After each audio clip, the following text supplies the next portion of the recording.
రేవంత్ రెడ్డి ఆధ్వర్యంలోని తెలంగాణ కాంగ్రెస్ ప్రభుత్వం ప్రజలకు అబద్ధాలు చెప్పి అధికారంలోకి వచ్చింది.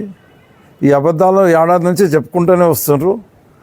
కానీ ఈ కాంగ్రెస్ గవర్నమెంట్ సాధించింది ఏముందంటే ఏమీ లేదు. ఎక్కడ పోయినా సరే టీఆర్ఎస్ నాయకులని ఇరుకున పెడదాం, వాళ్ళని ఏమన్నా ఇబ్బంది పెడదాం, జైలుకు పంపిద్దామనే ఆలోచనతో అసత్య ప్రచారాలు చేసుకుంటూ పనికిమాలిన కేసులు కట్టి ఆ ప్రభుత్వం అబాస పాలవుతుంది తప్పించి వాళ్ళు ఏది కొండను తవ్వి ఎలుకను పట్టినట్టు ప్రయత్నం చేస్తున్నారు. ఏది సాధించలేరు. హరీష్ రావు గారి మీద పెట్టిన కేసులు అన్నీ కూడా బోగస్ కేసులే. కేటీఆర్ మీద పెట్టిన కేసులు అన్నీ కూడా బోగస్ కేసులే. అక్కడెక్కడ అవినీతి కూడా లేదు. అట్లనే అన్నీ కాళేశ్వరం కానీ అవన్నీ కూడా బోగసే. ఏది కూడా సరిలేదు. వాళ్ళకు పని చేయ శాతగాక అప్పులని మా మీద దుష్ప్రచారం చేసి మేము సంవత్సరానికి 40,000 కోట్ల అప్పులు మేము చేస్తే ఈరోజు ఒక సంవత్సరం లోపలనే కాంగ్రెస్ ఈ ప్రభుత్వం 1,30,000 కోట్ల వరకు అప్పులు చేసి ఈరోజు మేము చేసిన అప్పులతోనే అసెట్స్ సాధించింది మా గవర్నమెంట్. కేసీఆర్ గారు అసెట్స్ సాధించారంటే ఆస్తులు క్రియేట్ చేసినాం, మేము రోడ్లు వేసినాం, బిల్డింగ్లు కట్టినాం, అట్లనే విద్యుత్ ఇంప్రూవ్ చేసినాం, దవాఖానాలు కట్టించినాం, ఎడ్యుకేషనల్ ఇన్స్టిట్యూషన్స్ కట్టించినాం. అన్ని రంగాల్లో కూడా మేము అభివృద్ధి చేసిన అప్పులతోనే అభివృద్ధి చేసినాం. కానీ ఈ 1,30,000 కోట్ల రూపాయలు చేసి అప్పు చేసి ఎక్కడ నయా పైసా అభివృద్ధి కూడా కనిపిస్తలేదు. కేవలం పబ్లిక్ ప్రతి ఒక్కసారి అబద్ధాలు చెప్పుకుంటూ ముందుకు సాగుతున్న తప్పించి చేసింది ఏం లేదు. వీళ్ళు చెప్పిన అప్పుడు అధికారంలోకి రాగానే అన్నీ ఇచ్చేస్తాం, రేషన్ కార్డులు ఇస్తాం, ఇందిరమ్మ ఇండ్లు ఇస్తాం, మరి ఇందిరమ్మ ఆత్మీయ భరోసా ఇస్తాం, రైతు భరోసా ఇస్తాం, ఇవన్నీ చెప్పి దాటేసి మరి ఇప్పుడు వచ్చేసి గ్రామ సభలు పెట్టి గ్రామ సభల ద్వారా ఇవన్నీ పారదర్శకంగా చేస్తామని చెప్పేసి మాట్లాడడం జరిగింది. రేషన్ కార్డుల విషయానికి వస్తే అర్హులైన వాళ్ళకి అందరికీ దరఖాస్తు పెట్టుకున్న వాళ్ళకి అందరికీ ప్రతి ఒక్కరికి రేషన్ కార్డు ఇస్తామని చెప్పేసి కాంగ్రెస్ ప్రభుత్వం హామీ ఇచ్చింది. చివరికి ఇప్పుడు జరిగింది ఏంటంటే ప్రజాపాలన దరఖాస్తులు పెట్టుకున్నారు. ప్రజాపాలనే కాకుండా మొన్న కులగణన అని చెప్పేసి కులగణనలో కూడా దరఖాస్తులు పెట్టుకున్నారు. వాళ్ళ దగ్గర ఎంత సమాచారం ఉన్నాయని కూడా ఈ మధ్యలో గ్రామాలలో లిస్టులు బయటకు వచ్చేసినాయి. ఆ లిస్టుల బట్టి చూస్తే ఏముందంటే ఆ లిస్టులు ఎవరిచ్చారు, ఎక్కడిచ్చారు, వాళ్ళు ప్రజాపాలన దరఖాస్తు పెట్టుకున్న వాళ్ళవి కూడా వచ్చినాయి. దరఖాస్తులు పెట్టుకున్న వాళ్ళు అందరికీ రాలేవు, ఎలిజిబుల్ ఉన్న వాళ్ళు చాలామంది రాలేవు. అవి ఎక్కడికి వెళ్ళి వచ్చినాయని అడిగితే తహసీల్దారులు మాకు తెలియదు సార్ ఎక్కడికి వెళ్ళి వచ్చినాయని చెప్పేసి తహసీల్దారులు మాట్లాడతాం. అంటే ఈరోజు ఎంత దుర్మార్గమైన పాలన ఈ కాంగ్రెస్ అంటే కాంగ్రెస్ లోపల ఇవన్నీ ప్రజలకు అందరికీ మభ్యపెట్టి వాళ్ళని తిప్పి వాళ్ళని పైసలు ఖర్చులు పెట్టించి వాళ్ళని ఆగం చేసి చివరికి కాంగ్రెస్ నాయకులకు లిమిటెడ్, అది కూడా కొన్ని ఊరికి 5, 10 అట్లా లిమిటెడ్ వాళ్ళు ముందుగానే శాంక్షన్ చేసి ఆ లిస్టు ఊళ్ళోకి పంపించి వాటి మీద ఎంక్వైరీ చేసి అవన్నీ ఓకే ఉన్నాయని ఇచ్చే కొరకని ప్రయత్నం చేస్తున్నారు. మా డిమాండ్ ఏంటంటే మేము అధికారంలో ఉన్నప్పుడు రేషన్ కార్డులు ఇచ్చినాం, అర్హులైన వాళ్ళకి అందరికీ రేషన్ కార్డులు ఇచ్చినాం, పెన్షన్లు ఇచ్చినాం, అర్హులైన వాళ్ళకి అందరికీ పెన్షన్లు ఇచ్చినాం. దరఖాస్తు పెట్టుకున్న వాళ్ళ అర్హులైన వాళ్ళు ఎంతమంది ఉన్నారో అంతమందికి రేషన్ కార్డులు ఇవ్వాలని చెప్పేసి మేము డిమాండ్ చేస్తున్నాం. పార్టీ పరంగా పనులు చేయొద్దు,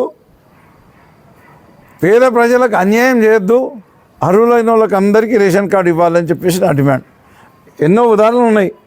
ఈ చాప్టర్లో కూడా రేషన్ కార్డు ఉన్నోనికే రేషన్ కార్డు వచ్చింది. చాన్కన్పల్లిలో కూడా రేషన్ కార్డు ఉన్నోనికి రేషన్ కార్డు వచ్చి అంటే ఒక్కొక్కరికి 2 రేషన్ కార్డులా, లేనోనికి రేషన్ కార్డు వద్దు, ఉన్నోనికి 2 రేషన్ కార్డులు ఇచ్చి ఈ రకంగా పార్టీ బేసిస్లో దోసుక తినే ప్రయత్నం చేస్తుంది కాంగ్రెస్ పార్టీ. అది మానుకొని ఎలిజిబుల్ ఉన్న ప్రతి ఒక్కరికి ఏదైతే రేషన్ కార్డులు ఉన్నాయో ప్రతి ఒక్కరికి కూడా ఇవ్వాలని చెప్పేసి మేము డిమాండ్ చేస్తున్నాం. ఆర్భాటాలు పోకుండా ఉట్టి జూట ప్రచారాలు చేయకుండా ప్రతి ఒక్కరికి రేషన్ కార్డు ఇవ్వాలని డిమాండ్ చేస్తాం. అట్లనే రైతు భరోసా విషయానికి వస్తే రైతు భరోసాలో కాంగ్రెస్ పార్టీ మాట్లాడిన మాట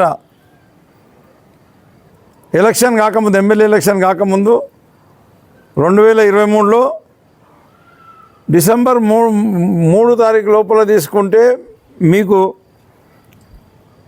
ఎకరానికి 10,000 వస్తాయి. 9 తారీఖు నాడు తీసుకుంటే 15,000 రూపాయలు వస్తాయని చెప్పేసి మాట్లాడడం జరిగింది. తర్వాత ఎగ్గగొట్టేసిండ్రు, రైతు భరోసా ఇవ్వనే లేదు. ఎంపీ ఎలక్షన్స్ రాగానే అప్పుడు మేము జమ చేసిన పైసలు తీసుకొని వచ్చి ఎంపీ ఎలక్షన్స్లో అది కూడా అందరి రైతులకు ఇవ్వకుండా కొందరు రైతులకు ఇచ్చేసి ఎలక్షన్లో దాటిపోయిన తర్వాత రైతు భరోసాని మళ్ళీ పక్కన పెట్టేశాం. ఇప్పుడు గ్రామ పంచాయతీ elections, municipality elections, MPDC ZPDC elections వస్తున్నాయి కాబట్టి మళ్ళీ ఒక కొత్త నాటకం తెర మీద తీసుకొచ్చారు. 15,000 ఇస్తామన్నోళ్ళు 12,000 అంటుండ్రు. మధ్యాహ్నం ఒక ఖరీఫ్ అయితే బంద్ చేసేసిండ్రు. ఇప్పుడు రబీది ఒకటి 6,000 రూపాయలు ప్రతి ఎకరానికి ఇస్తామని చెప్పేసి మాట్లాడతాం. అయితే 6,000 కూడా ఏదంటే సాగు యోగ్యమైన భూములను పెట్టేసి, అంటే సాగు చేయని భూములు కూడా కొన్ని ఉన్నాయి, మొత్తానికి ఉన్నాయి. మా నారాయణఖేడ్ నియోజకవర్గంలో మనూర్ మండల్ కానీ, నాగిల్గిద్ద మండల్ కానీ, కంగ్టీ మండల్ కానీ, పార్ట్ ఆఫ్ సిర్గాపూర్ మండల్ కానీ, పార్ట్ ఆఫ్ నారాయణఖేడ్ మండల్ కానీ సాగు యోగ్యం కాక సాగు చేయని భూములు కూడా ఉన్నాయి. నేనేం డిమాండ్ చేస్తున్నంటే వాళ్ళకందరికీ కూడా మీరు పంటలు పెట్టుకోండి అని పట్టా సర్టిఫికెట్లు, ఏదైతే అసైన్మెంట్ ల్యాండ్స్కు పట్టా సర్టిఫికెట్లు ఇచ్చిండ్రో అవి సాగు యోగ్యమైనవి అని ఇచ్చిండ్రో వాళ్ళందరికీ కూడా రైతు భరోసా ఇవ్వాలి. కేవలం రైతు భరోసా ఎవరికి ఆపాలంటే, ఉదాహరణకి నారాయణఖేడ్ ఉంది, ఇక్కడ దొరలు, ఇక్కడ పటేన్లు కాంగ్రెస్ నాయకులే బతుకమ్మకుంట కబ్జా పెట్టి ఇల్లు చేసిండ్రు. దాని మీద ఇప్పటికీ రైతు భరోసా దినిపోతుంది. అట్లనే ఎన్నో సర్వే నంబర్లలో కాంగ్రెస్ వాళ్ళు ఇల్లీగల్ లేఅవుట్ చేసి భూములు అమ్మేసిండ్రు, ఇల్లు కట్టుకున్నారు, దాని మీద భరోసా లేపుకొని తినిపోతున్నారు. రైతు భరోసా లేపుకొని, రైతు బంధు లేపుకొని తినిపోతున్నారు. కేవలం అటువంటి వాటిలకే, లేఅవుట్లు ఉన్న వాటికి మాత్రమే ఆపి మిగతా ఈ భూములు ఎక్కడైతే పంటలు పెట్టలేదో, వాళ్ళకి సర్టిఫికేట్ ఇచ్చిన నుంచి పంటలు పెట్టలేదో అయినా కానీ కూడా వాటన్నిటి కూడా ఇవ్వాలి. వాళ్ళందరూ ఎస్సీలు, ఎస్టీలు, బడుగు బలహీన వర్గాలు ఉన్నారు కాబట్టి వాళ్ళకి అందరికీ అన్యాయం జరుగుతుంది, ప్రతి ఒక్కరికి ఇవ్వాలని చెప్పేసి నేను డిమాండ్ చేస్తున్నా. రెవెన్యూ అధికారులకు, తహసీల్దార్లకు కానీ అక్కడికి వెళ్ళే అధికారులకు కూడా నేను చెప్తున్నా, పేదవాళ్ళ పట్ల మీరు కూడా కొద్దిగా మమకారం చూపెట్టేసి అందరికీ ఎవరికి కూడా అన్యాయం జరగకుండా ప్రతి ఒక్కరికి రైతు భరోసా వచ్చే విధంగా చూడాలి. అదే మాదిరిగా అగ్రికల్చర్ ఆఫీసర్స్ కూడా దీంట్లో ప్రజెంట్ ఉంటారు కాబట్టి వాళ్ళకు కూడా నేను రిక్వెస్ట్ చేస్తున్న, అగ్రికల్చర్ ఆఫీసర్స్ కూడా అన్ని భూములు కూడా సాగుయోగ్యమైనవి, కేవలం పట్టణాలు, గ్రామాలు తప్పించి మిగతా భూములన్నీ కూడా సాగుయోగ్యమైన అనే విధంగా మీరు రిపోర్ట్ చేసి అందరికీ రైతు భరోసా వచ్చే విధంగా ఏర్పాటు చేయాలి. ఆ రైతు భరోసా కూడా మా పెద్ద మనుషులు చెప్పినట్టు, మా కేటీఆర్ గారు, హరీష్ రావు గారు చెప్పినట్టు ప్రతి రైతుకు ప్రతి ఎకరానికి 17,500 రూపాయలు బకాయి పడి ఉన్నారు. ఆ 17,500 రూపాయలు మొత్తం ఈ రైతు భరోసా చెల్లించాలి, ప్రతి రైతుకు చెల్లించాలని చెప్పేసి మేము డిమాండ్ చేస్తా ఉన్నాం. తర్వాత వచ్చేసి ఇందిరమ్మ ఆత్మీయ భరోసా. కాంగ్రెస్ గవర్నమెంట్ అప్పుడు అంటే మేనిఫెస్టోల్ని ఆర్భాటం చేసి ప్రతి ఒక్క రైతు కూలికి 12,000 రూపాయలు ఇస్తామని చెప్పేసి అబద్ధాలు చెప్పి అధికారంలోకి వచ్చారు. ఇప్పుడు ఏం చెప్తున్నారు? భూములు ఉన్న వాళ్ళకి ఇవ్వమంటున్నారు. 6 ఎకర్ భూమి ఉంటుంది, 2 గుంటల భూమి ఉంటుంది, 5 ఎకరాల భూమి ఉంటుంది. ఉదాహరణకి మీరు ఏమంటారు? అవి సాగుకు పనికిరాని భూములు, పంటలు పెట్టని భూములు ఉన్నాయి. దాంట్లో వాళ్ళకి ఏమొస్తుంది? ఏమి రాదు. ఒకరికి 5 ఎకరాలు ఉన్నా ఏం రాదు. ఎవరికి ఇచ్చిండ్రు? అది ఎస్సీలకు బడుగు బలహీన వర్గాల వరకే ఇచ్చారు. అట్లనే కొంతమందికి ఇనాం భూములు ఉన్నాయి, ఊళ్ళలో ఇనాం భూములు ఇచ్చారు. ఇనాం భూమి లేకపోతే మనకి భూమే లేదు. 6 ఎకరో 10 గుంటలో 5 గుంటలో ఇట్లా వాళ్ళకి ఇనాం భూములు ఉన్నాయి. మరి వాళ్ళందరికీ భూములు ఉన్నాయని ఈ ఇందిరమ్మ ఆత్మీయ భరోసా ఇవ్వకపోతే వాళ్ళందరికీ అన్యాయం జరుగుతుంది. కాబట్టి నేను ఏదైతే ఉపాధి లేకనే ఉపాధి హామీ పథకంలో నమోదు చేసుకొని దాంట్లో డైలీ వేజెస్ లెక్క పోతున్నారు, అది కూడా 100 రోజులు కూలి మాత్రమే వాళ్ళకి దొరుకుతుంది. కాబట్టి వాళ్ళు మిగతా రోజులలో వరి నాట్లకు కానీ, పత్తులు ఏరడానికి కానీ, శనగలు వీకానికి కానీ ఇట్లా రకరకాల వ్యవసాయం పనులకు ఒక ఊర్లో పని దొరకకపోతే ఇంకా 10 ఊర్లలో తిరిగి పని చేసుకొని కూలీ చేసుకొని బతుకుతారు, పొట్టేలో కొట్టుకుంటారు. అట్లాంటి వాళ్ళకి అందరికీ కూడా ప్రతి ఒక్కరు కూడా ఎంప్లాయ్మెంట్ గ్యారంటీ స్కీమ్లో నమోదైన ప్రతి ఒక్కరికి కూడా ఈ ఇందిరమ్మ ఆత్మీయ భరోసా ద్వారా 12,000 రూపాయలు ఇవ్వాలని చెప్పేసి మేము టీఆర్ఎస్ పార్టీ ద్వారా డిమాండ్ చేస్తూ ఉన్నాం. అట్లనే ఇందిరమ్మ ఇండ్ల మీద కూడా ఏదో మీటింగ్ పెడతామంటున్నాం. ఇందిరమ్మ ఇండ్ల పేరుతోని గతంలో కాంగ్రెస్ ప్రభుత్వం కూడా అధికారంలో ఉన్నప్పుడు కూడా ఏం చేసిండ్రు, అదే ఇందిరమ్మ పేరు పెట్టిండ్రు.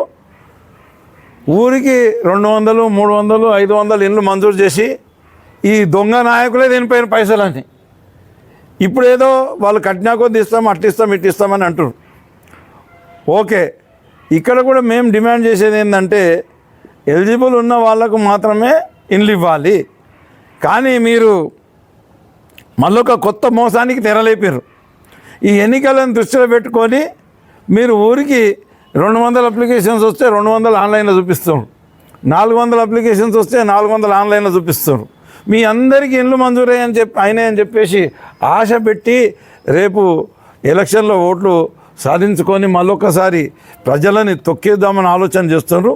అది కాదు, మీకు నిజంగా మీకు చిత్తశుద్ధి కనుక ఉంటే ఏ ఊరికి ఎన్ని మంజూరు చేస్తారో ఎలిజిబుల్ ఉన్న వాళ్ళ లిస్టు బయట పెట్టాలని చెప్పేసి, ఇవి మంజూరైనాయి మిగతా ఎప్పుడు ఇస్తామనేది మీరు ప్రకటించాలని చెప్పేసి నేను కాంగ్రెస్ పార్టీ డిమాండ్ చేస్తాను. అంటే 3,500 ఇండ్లకు నారాయణఖేడ్ నియోజకవర్గానికి మంజూరు ఉన్నాయని చెప్పేసి ప్రభుత్వం జీవో విడుదల చేసింది. తర్వాత ఇప్పుడు అప్లికేషన్స్ వచ్చినాయేమో సుమారుగా 80,000 అప్లికేషన్స్ వచ్చినాయి. ఆ 80,000ల్లో 3,500 ఏవి అనేది మీరు డిసైడ్ చేయాలి. ఏ విలేజ్కి ఎన్ని అలా పేర్లతో సహా మీరు లిస్టు బయట పెడితే, శాంక్షన్ లిస్టు బయట పెడితే అప్పుడు మీరు ప్రజలకు మోసం చేయనట్లు లెక్క.